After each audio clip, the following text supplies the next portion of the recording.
They say blood is thicker than water. But in my family, blood was nothing more than a contract written in disappearing ink. My name is Harper Hayes.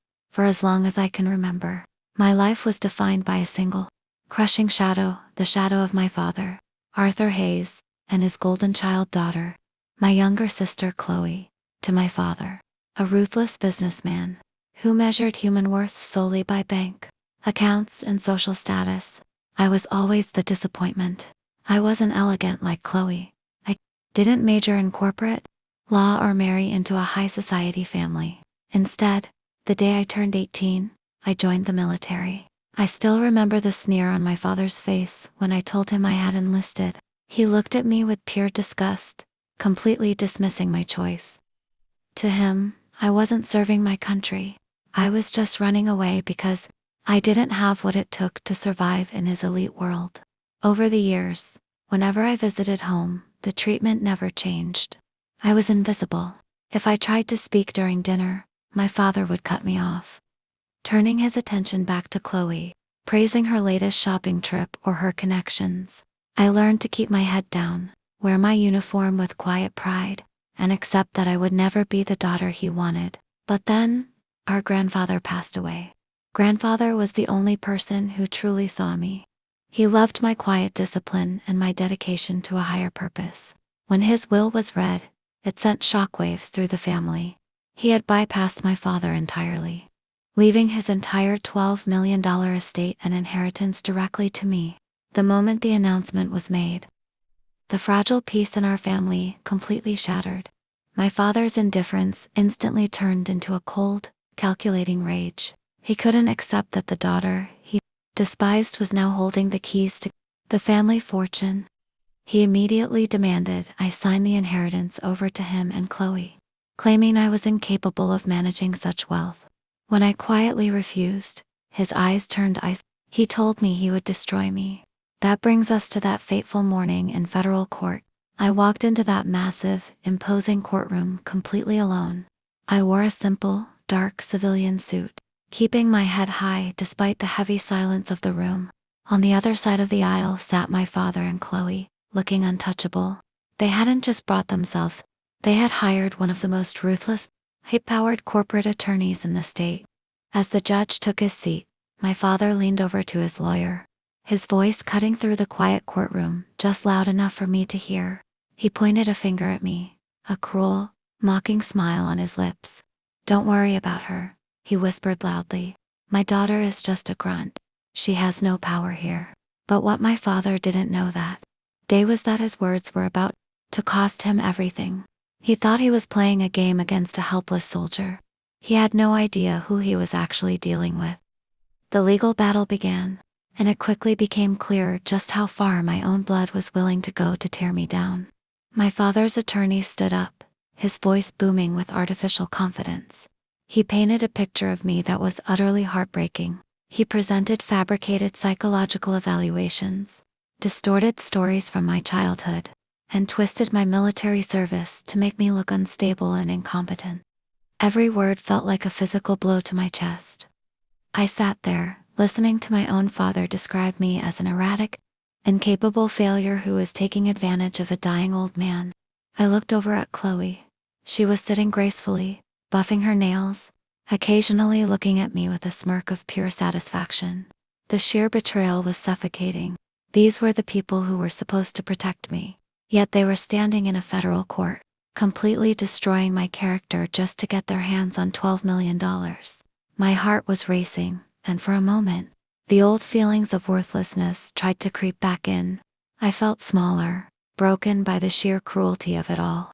But as my father took the stand to testify against me, something inside me shifted. He looked at the judge, putting on a flawless performance of a worried, grieving parent. "Your Honor," he said, his voice dripping with fake emotion, "my daughter Harper has spent years in the lower ranks of the military. She is just a simple grunt, used to taking basic orders. She doesn't possess the intellectual capacity or the emotional stability to manage a multi-million-dollar estate.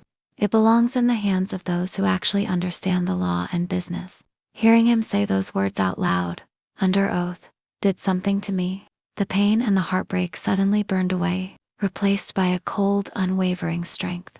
I looked down at my hands, remembering the years of intense study, the grueling training, and the immense responsibilities I had carried on my shoulders.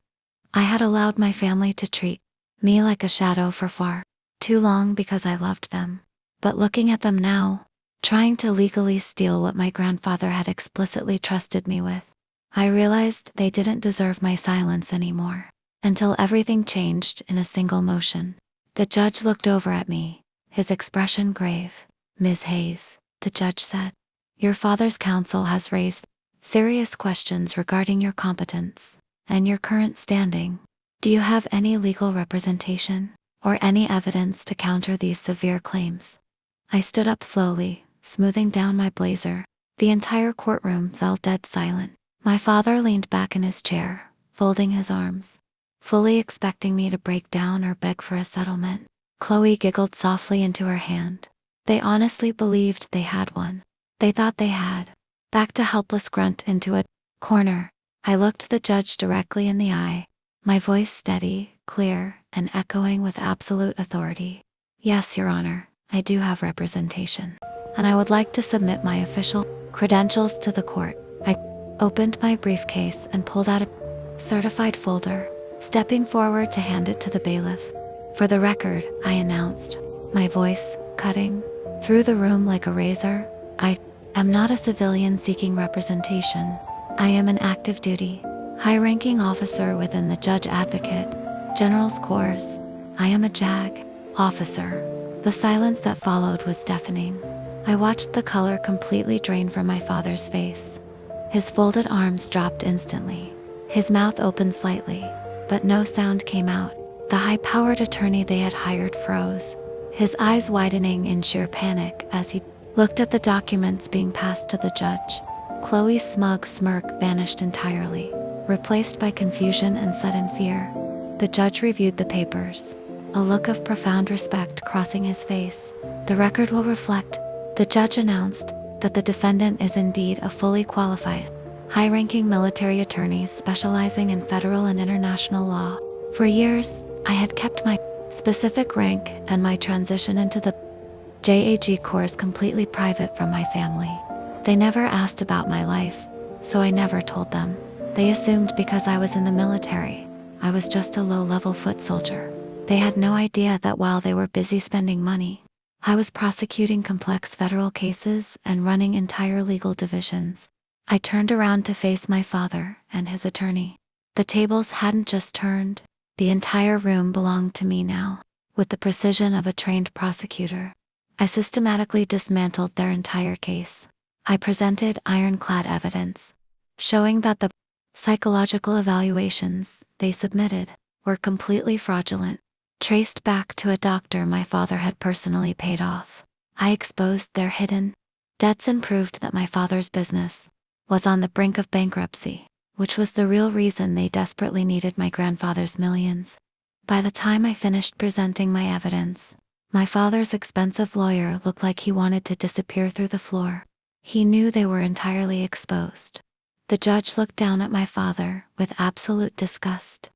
Not only was the case dismissed with prejudice, ensuring they could never touch a single dime of the inheritance, but the judge also ordered a federal investigation into my father for perjury and document forgery. As the court adjourned, I stood at my table, calmly packing my files. My father approached me, his hands shaking, his voice completely stripped of its arrogance. "Harper, please," he stammered, looking at me as if seeing me for the very first time. "We are family. We can talk about this." I snapped my briefcase shut and looked at him. There was no anger left in my heart, only a profound, peaceful clarity. "You were right about one thing, Dad," I said quietly. "A grunt knows exactly how to fight in the trenches. But you forgot that a JAG officer knows exactly how to rule the courtroom." I walked out of that federal courthouse into the bright afternoon sun, leaving them behind to face the wreckage of their own greed. I learned a vital lesson that day. Your worth is never defined by the people who fail to appreciate you, even if they are your own blood. Real strength isn't about shouting the loudest.